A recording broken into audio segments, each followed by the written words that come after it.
आपण जी मालिका पाहतोय ना, की प्रभू येशू का मरण पावला, त्यातल्या एका खूप महत्त्वाच्या कारणावर आज आपण बोलणार आहोत. खरं सांगतो, आजचा हा अभ्यास आपलं आयुष्य बदलून टाकू शकतो, म्हणून हा भाग शेवटपर्यंत नक्की पहा. तर आज आपण पाहणार आहोत 12वं कारण. प्रभू येशू आपल्यावरील दंडाज्ञा म्हणजे शिक्षेचा आदेश दूर करण्यासाठी मरण पावला. हे समजून घेण्यासाठी आपण एका दैवी न्यायालयाच्या प्रवासाला निघूया. आपण पाहू की जग आपल्यावर आरोप कसे लावतं, मग स्वतःचा बचाव करणं का अशक्य आहे, आणि मग भेटू आपल्या स्वर्गीय वकिलाला. आणि हो, शेवटी आपण देवाचा अंतिम निकाल ऐकणार आहोत आणि पाहणार आहोत की तो निकाल आपल्याला रोजच्या जगण्यात सिंहासारखं निर्भय कसं बनवतो. चला तर मग ह्या प्रवासाला सुरुवात करूया. अशी कल्पना करा की आपण एका मोठ्या न्यायालयात उभे आहोत आणि आपल्यावर गंभीर आरोप लावले जात आहेत. अरे देवा, हा विचारच किती भीतीदायक आहे, नाही का? मला खात्री आहे, आपल्यापैकी प्रत्येकाला कधी ना कधी हा अनुभव आलाच असेल. जेव्हा आपली काहीच चूक नसताना आपल्यावर दोष लावला जातो, तेव्हा कसं वाटतं? खूप वेदना होतात, निराशा येते, नाही का? हे आरोप कुठूनही येऊ शकतात. कधी कामाच्या ठिकाणी गैरसमज होतो, कधी कुटुंबात तणाव निर्माण होतो, कधी मित्रच आपल्याला चुकीचं समजतात, आणि कधीकधी तर आपण स्वतःच आपल्या चुकांच्या ओझ्याखाली इतके दबून जातो की स्वतःलाच दोष देऊ लागतो. हे सगळे लहान मोठे दोषारोप खरं तर एका मोठ्या आध्यात्मिक सत्याकडे बोट दाखवतात. ते म्हणजे आपण सर्वजण पापाच्या दंडाज्ञाखाली आहोत. आता विचार करा, आपण देवाच्या न्यायालयात उभे आहोत, जिथे न्यायाधीश स्वतः देव आहे. अशा ठिकाणी आपल्या चांगल्या कामांच्या जोरावर किंवा मी चांगला माणूस आहे असं म्हणून स्वतःचा बचाव करणं पूर्णपणे अशक्य आहे. आपल्यासमोर खरं तर दोनच मार्ग आहेत. पहिला, मानवी प्रयत्नांचा, म्हणजे नियम पाळायचे, चांगली कामं करायची, स्वतःच्या बळावर नीतिमान बनायचा प्रयत्न करायचा.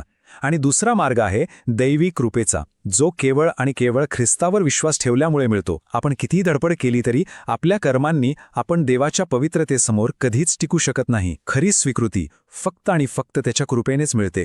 प्रेषित पौल गलातीकरांना लिहिलेल्या पत्रात हेच सत्य अगदी स्पष्टपणे सांगतो. तो म्हणतो की नियमशास्त्र पाळून कोणीही नीतिमान ठरू शकत नाही, तर केवळ येशू ख्रिस्तावर विश्वास ठेवल्यानेच ठरू शकतो. म्हणूनच देवाच्या न्यायालयात आपण स्वतःचा बचाव करायला गेलो तर तो नेहमीच अयशस्वी ठरणार आहे.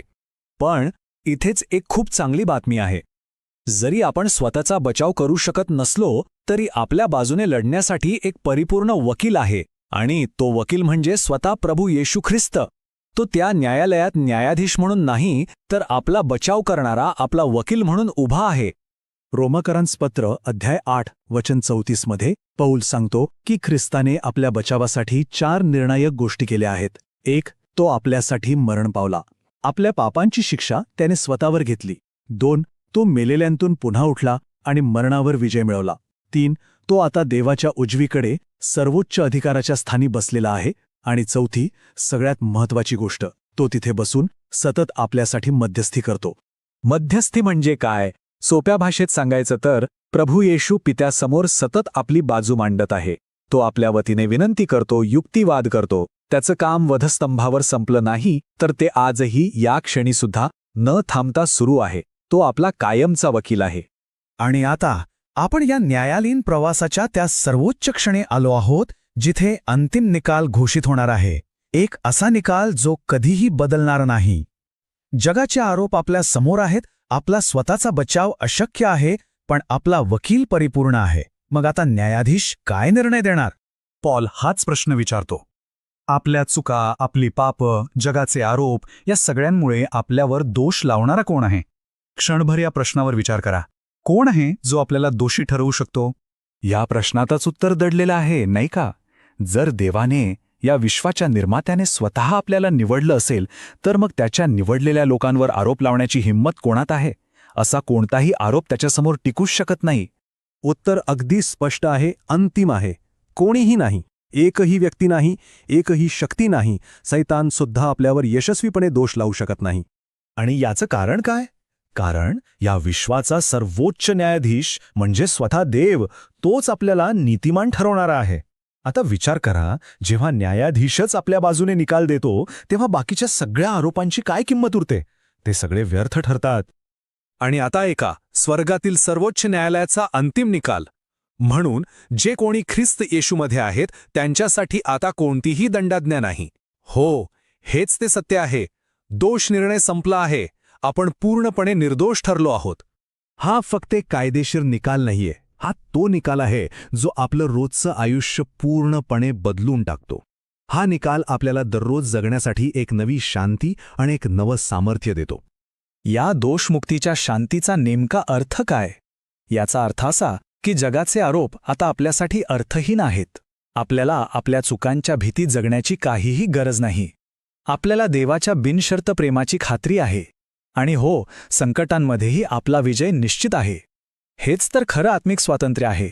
जणू काही आपल्या पायातल्या दंडाज्ञेच्या साखळ्या तुटून पडल्या आहेत. आयुष्यात संकट येतील, त्रास होईल, जग आपल्यावर दोष लावेल. पण पौल आपल्याला आठवण करून देतो की या सगळ्या गोष्टींमध्ये आपण फक्त विजयी नाही तर अधिकाधिक विजयी ठरतो. का? कारण आपला विजय आपल्या ताकदीवर नाही तर आपल्यावर प्रेम करणाऱ्या ख्रिस्ताच्या सामर्थ्यावर अवलंबून आहे. तर मग हे सत्य स्वीकारून आपण जगायचं कसं? हा निकाल आपल्याला एक नवी ओळख देतो, एक नवा आत्मविश्वास देतो. नीतिसूत्रांचं पुस्तक आपल्याला सांगतं की नीतिमान माणूस सिंहासारखा निर्भय असतो. ही निर्भयता गर्विष्ठपणातून नाही येत. ही त्या सुरक्षेच्या भावनेतून येते की देवाने आपल्याला पूर्णपणे माफ केलंय, स्वीकारलंय आणि नीतिमान ठरवलंय. त्यामुळे आपल्याला कोणाला किंवा कोणत्याही आरोपाला घाबरण्याची गरज नाही. आज हे सत्य आपल्या मनात खोलवर रुजू द्या. ख्रिस्ताने आपल्यासाठी जे केले आहे त्यामुळे आपला दोष निर्णय संपलेला आहे. आपण पूर्णपणे मुक्त आहोत. जगाचा कोणताही निर्णय, कोणताही आरोप किंवा कोणतीही टीका आपल्याला देवाने दिलेल्या ह्या नव्या ओळखीपासून आणि त्याच्या प्रेमापासून वेगळं करू शकत नाही. आजचा हा अभ्यास पाहिल्याबद्दल खूप खूप धन्यवाद.